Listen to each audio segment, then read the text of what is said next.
Hey, what's going on? You're here with Email, and what we're going to be doing is going over two different files is in the Epstein dataset number 3. It's two different stories.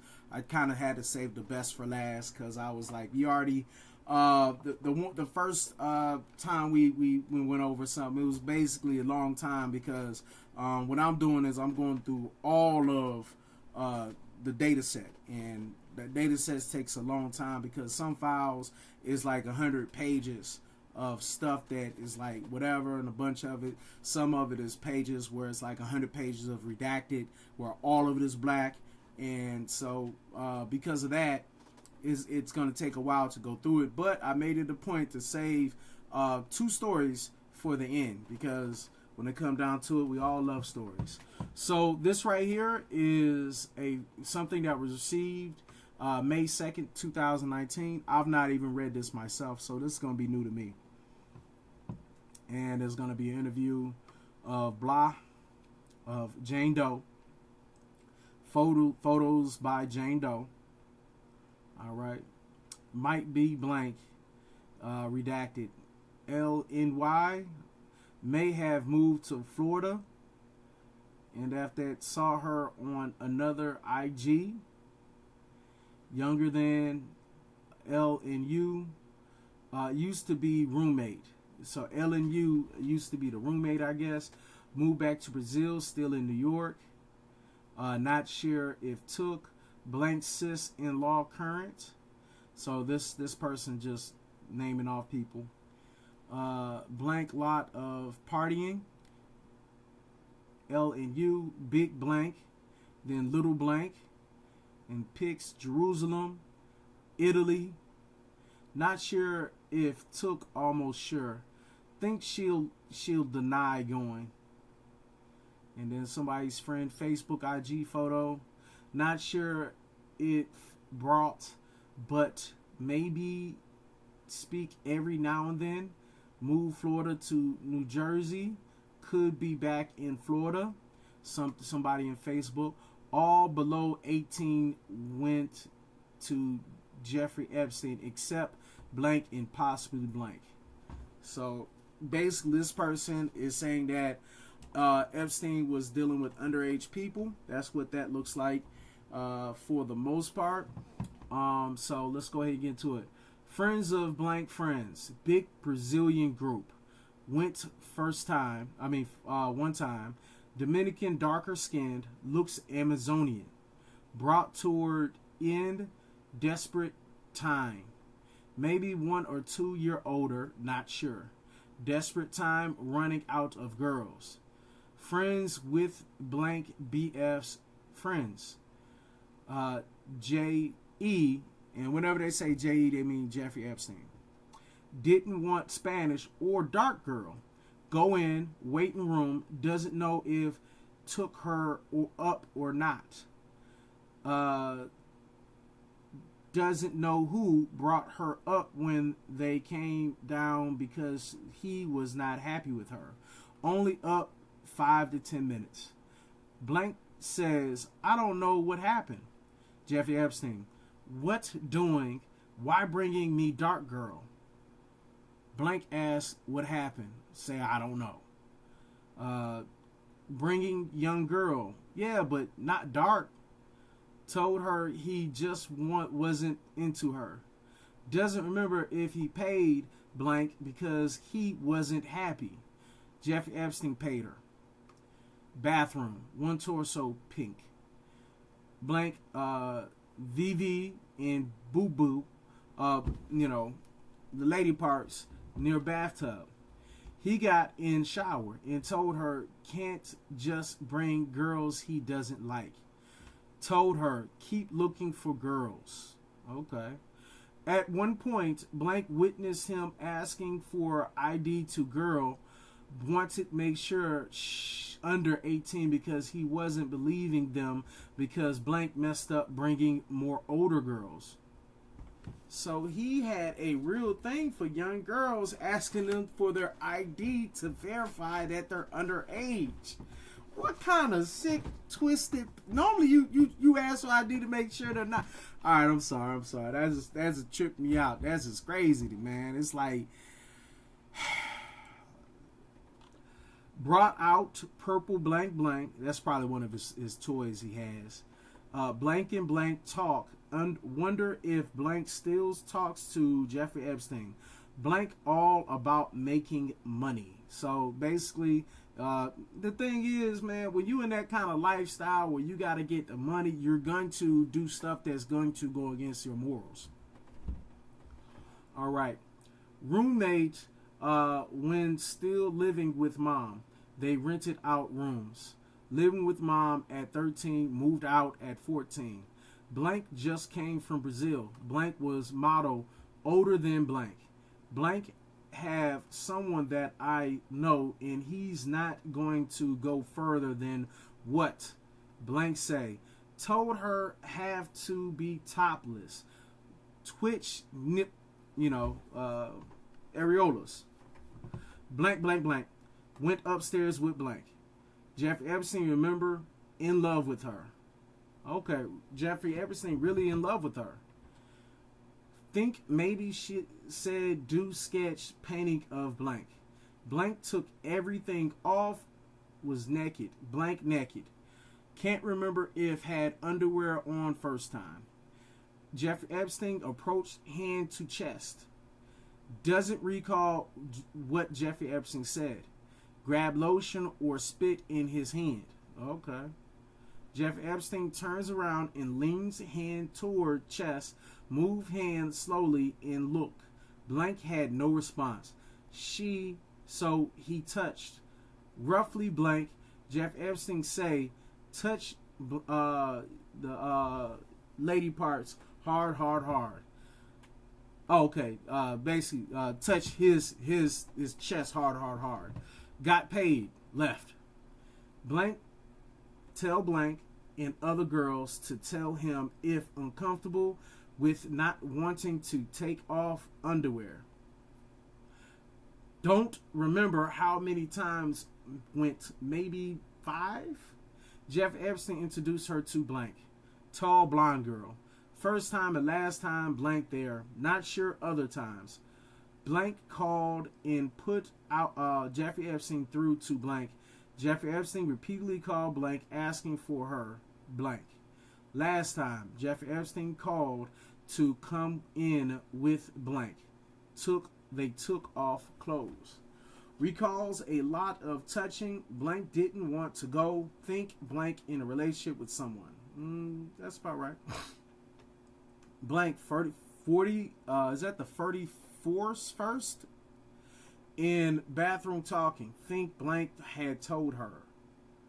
Blank heard you guys knew rich guy. Massage touched his nipples. Blank. How bad is it? Blank. Not that bad. After he blank, it's done. Blank were friends first. Blank 1 year older than blank. 1 through 2 times, maybe more. Blank told blank that Jeffrey Epstein used blank on her. Blank may have brought her first time. Not sure. Photos. So this is just the list of photos that the person took, which I'm not going to go and read all of it, but I am going to slowly go to it, and then once we get to the photos, because it's going to be a few photos. So yeah, Jeffrey Epstein high school prom, something like that. Yeah. All right. Visit first meeting with FBI. Doesn't remember everything said. Too nervous. Very nervous. felt uncomfortable and felt like needed lawyer. May not have been honest cause was scared, didn't know if gonna go to jail when asked questions. Agents nice and friendly than prior meeting. Encounter. Started topless, Jeffrey Epstein, pants are on, blank. He liked her, went back by self, not with blank. Can't remember, but think second time asked to take pants off, not that first time. Second time he grabbed the lady parts. Progress to use blank blank, use on blank blank, small purple toy, first time. Sometimes blank underwear with blank. Saw blank. Use blank on when naked. Can't remember if blank blank or not. Jeffrey Epstein make crazy noises. Blank blank. Jeffrey Epstein asked, do you like it or are you enjoying it? Would look at her very visual. Look at her lady parts a lot. Standing up when use blank. First to second laid her out with blank and got touchy. Didn't want to go farther detail at this time. Emotional. Asked if remember statement made to lawyers. You know what I like. After blank, he told her that, what are you doing? You know what I like. You know what I'm into.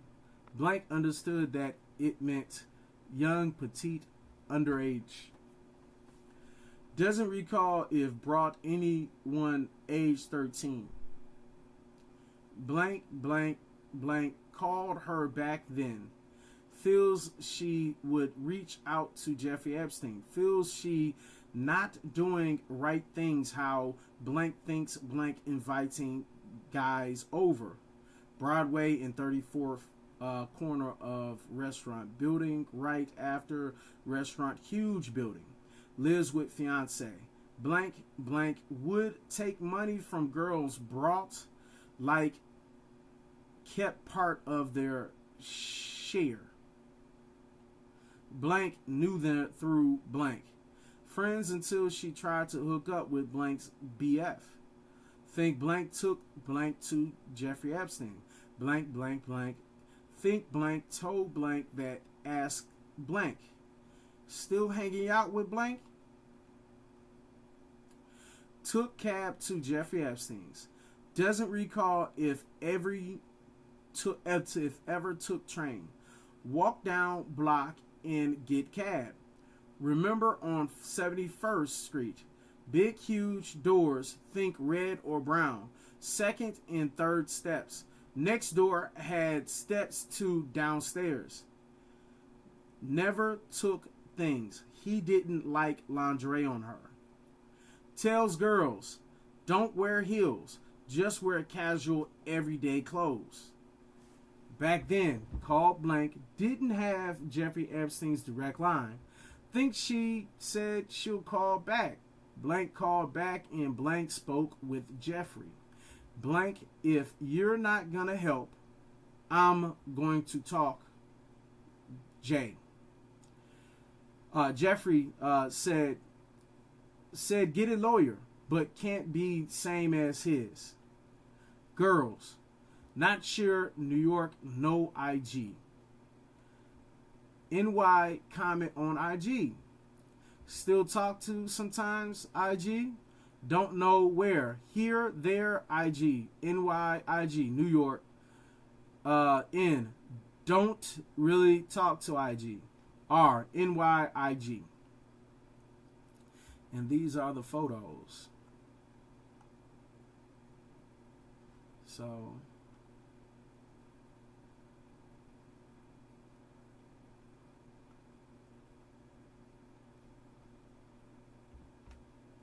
dealing with this first with this account right here, you can tell that this young girls, wild girls, and you remember she was talking about how he was dealing with girls that could be as young as 13, but they were definitely 14 to 17 years of age. He did not like them when they grew older, so that's the reason why she is so flat-chested, because he likes them young girls. Very skinny and not aged at all. You know, look like a 13-year-old boy. That body looks like a 13-year-old boy. Not really curvy, but young. That's all he really wanted. He wanted something young. And you will age out of his interest. That's what it sounds like. Very young girl. Look like Charlie's Angels.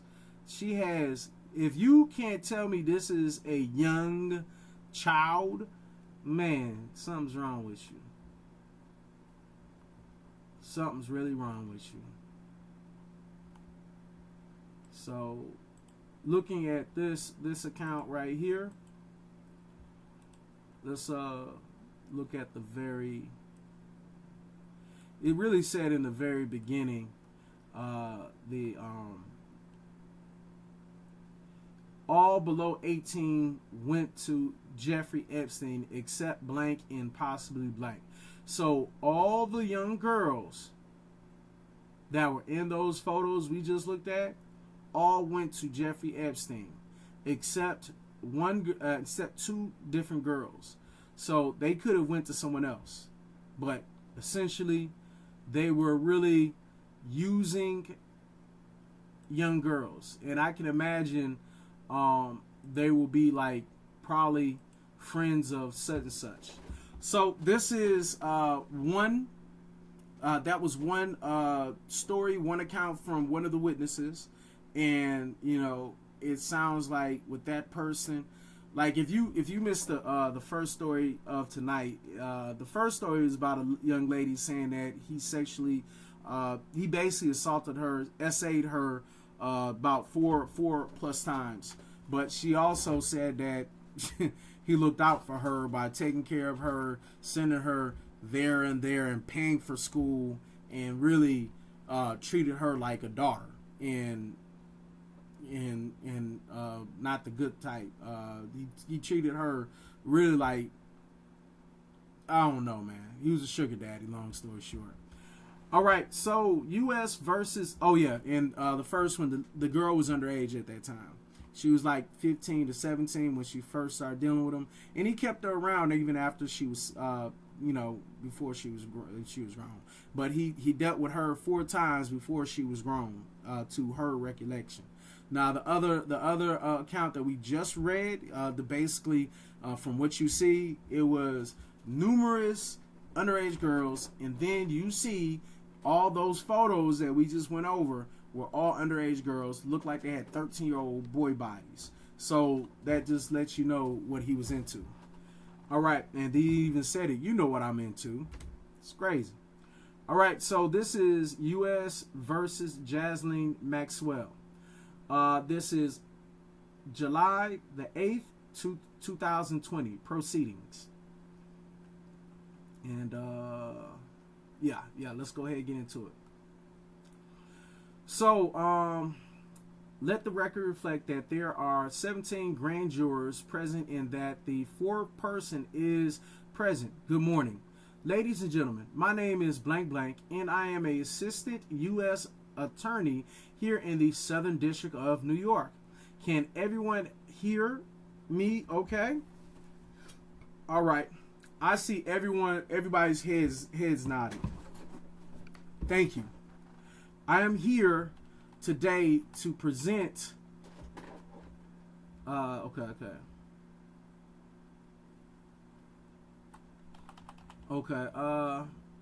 I see everyone's head is nodding. Okay. So let me not do that because it's kind of confusing me when I did that. So I'm here today to present for your consideration a proposed superseding indictment charging Jasleen Maxwell in 6 counts. This indictment is virtually identical to the indictment that you returned last week, charging Maxwell in those same 6 counts, except that it corrects 2 clerical errors. or two typographical errors that were contained in counts 5 and 6, which are the perjury charges. As a result, I will not be presenting any new evidence or new witnesses today. Instead, I will identify for you those two clerical errors in the indictment. I will point out the portion of the exhibits that you saw last week that provide the correct information.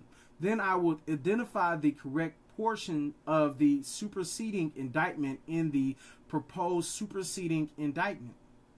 Before I do that, though, I must ask you all the same preliminary questions that we went over last week. First, do any of you believe that you personally know or have met the proposed defendant, Jasleen Maxwell? I see no hands. Next, have you heard of or read about or learned anything Jasleen Maxwell, Jeffrey Epstein, or anyone else related to this case? If you could just raise your hand. I see a number of hands. Virtually every hand is in the air. You can all put your hands down. Thank you. As you know, you must make your determination as a grand jury based on evidence presented before you in the grand jury in the room alone. Accordingly, you must set aside any other knowledge you may have about this case or the people involved in it, and base your decision solely on the evidence presented to this grand jury to determine whether there is probable cause to believe that the charges in the proposed indictment were committed. Is there any grand juror here today who cannot follow these instructions? I see no hands. Just to be sure, is there any grand juror here who would have any difficulty setting aside the outside information you may have about the defendant or the fact of this case? I see no hands. Finally, do any of you believe you know me in anything other than my professional capacity? I see no hands. Now, as I mentioned, I will not be calling any witnesses today. Instead, I will present you with the exhibit from last week, the transcript of the testimony you heard from last week, and the proposed superseding indictments. I will then walk you through the error that the superseding indictment seeks to correct. Please keep in mind, though, that what I say is not evidence. Only the testimony of the witnesses in the exhibit are evidence. So as I'm walking you through these exhibits, your understanding of them and your understanding of these evidence controls, I am just trying to provide you with an overview with the instruction in mind. I am going to put up the Elmo what was previously received and marked as Grand Jury Exhibit 1. That is the proposed 6-count indictment that you voted to return last week. A copy of it will be available for review when you deliberate. You also received what has been marked as Grand Jury Exhibit 2, which I will not put up on the Elmo. That was a PowerPoint presentation containing photographs and excerpts of certain documents that was shown to you during the testimony last week. You also heard testimony from FBI Special Agent Blank.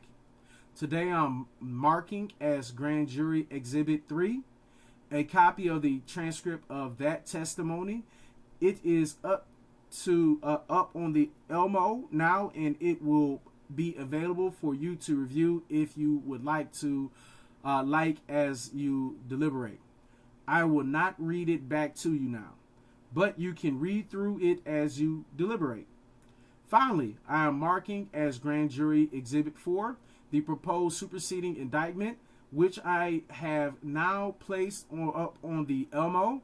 As I mentioned, This proposed superseding indictment corrects 2 clerical errors and is otherwise identical to the original indictment. Grand Jury Exhibit 1. I'm now going to walk you through the errors that we're going to correct starting on Grand Jury Exhibit 1. Page 15 contains the beginning of count 5, which charges Maxwell with perjury. Paragraph 21 on the page refers to the civil case in which Maxwell gave disposition testimony on April 22nd, 2016 as 15 Civil 7344. That is the error we are going to correct. Similarly, page 16 contains the beginning of count 6, which charges another count of perjury. Paragraph 23 on that page refers to the civil case in which Maxwell gave disposition testimony on July 22nd, 2016 under the same number, 15 Civil 67344. Turning now to Grand Jury Exhibit 2, slide 22 of that exhibit contains the first page of the disposition transcript from the testimony that Maxwell gave on April 22nd, 2016. As you can see here, the docket number. For that case, in fact, 15 Civil 7433, not 7344. Similarly, slide 22 contains the first page of the transcript from the July 22nd, 2016 disposition that Maxwell gave. As you can see here, again, the docket number for the case is 15 Civil 7433, not 7344. I guess they had that mix up. Finally, I will turn to the proposed indictment, Grand Jury Exhibit 4, on page 15. You have, again, the same perjury count with one change. Paragraph 21 corrects the docket number for the civil case to be 15 Civil 7433. Similarly, on page 16, which contains the second perjury count for the July 22nd, 2016 disposition, the docket number is corrected to 15 Civil 7433. There are otherwise no changes to the substance of this indictment. That is my presentation. Before I leave you to deliberate, would anyone like to read the full proposed superseding indictment out loud? I see no hands. I must advise you that you must independently find probable cause, again, for each count in the superseding indictment. The evidence before you in support of the charges in the superseding indictment is the same evidence that was before you when you considered the indictment last week. Does anyone have any questions about that evidence? I see no hands. The legal instructions that you received before voting on the indictment last week are the same instructions that apply to your consideration of the proposed superseding indictment. Would anyone like me to read those instructions out loud for you again? I see no hands. Does anyone have questions about the legal instructions? I see no hands. I will leave you now with the exhibits to deliberate. As always, if you have any questions or concerns about the proposed indictment, please let me know before you vote so that I may answer any questions you may have on the law or bring any additional evidence before you consider. Thank you all. Matter concluded. And after that, this is saying, I hereby certify that the foregoing is true and accurate transcription to the best of my skill and ability from my electronic notes of this proceeding. This took place July 22nd, 2020. This was a Free State Reporting and Company court reporting transcript. DC area, that gives a number. Baltimore and Indianapolis, that gives a number. So, it is a bunch of redacted stuff that's taking place in the Dataset number 3. We will be going over tomorrow night, depending on, we will be going over Dataset number 4, and I'm pretty sure that I've not looked at it yet, but I'm pretty sure that the data set number 4 is not going to be as long as the data set number 1 is.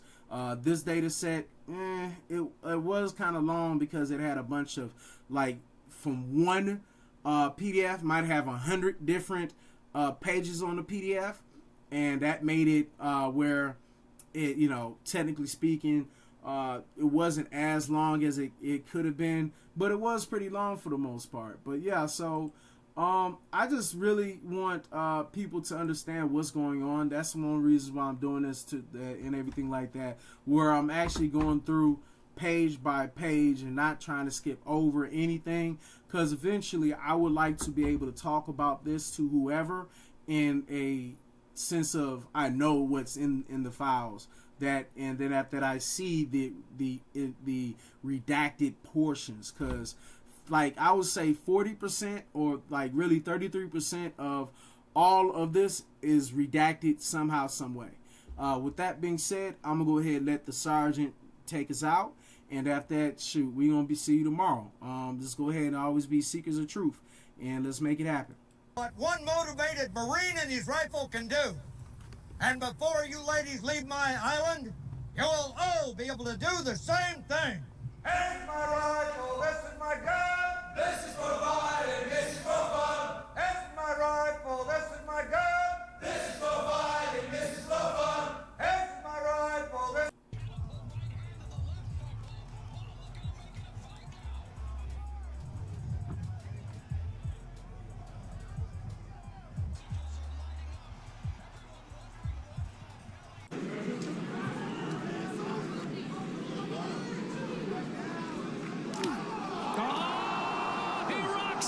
It's a clean ball.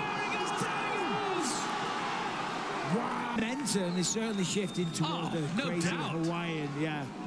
All even going into round 3. Excuse me, OG. What's up? You got some change I can hold or something? Change, G.O.D. little nigga. What? Excuse me. Actually, we're all tickled to hear you say that. Quite frankly, watching Donnie beat Nazis to death is as close as we ever get to going to the movies. Donnie! Yeah. Guy's German here wants to die for country. Oblige him. Ever killing Jews? Bravery.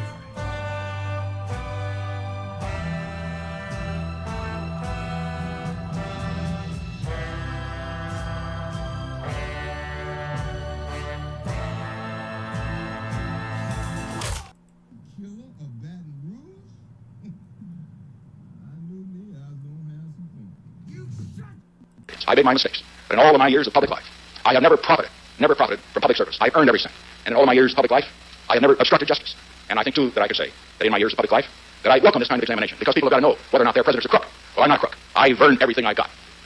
President? Into the barely legal type. Like, he liked 15-year-old girls. And I realize this is disgusting. I'm definitely not trying to make an excuse for this. I'm just giving you facts. That he wasn't into, like, 8-year-olds. What you just said is one of the most insanely idiotic things I've ever heard.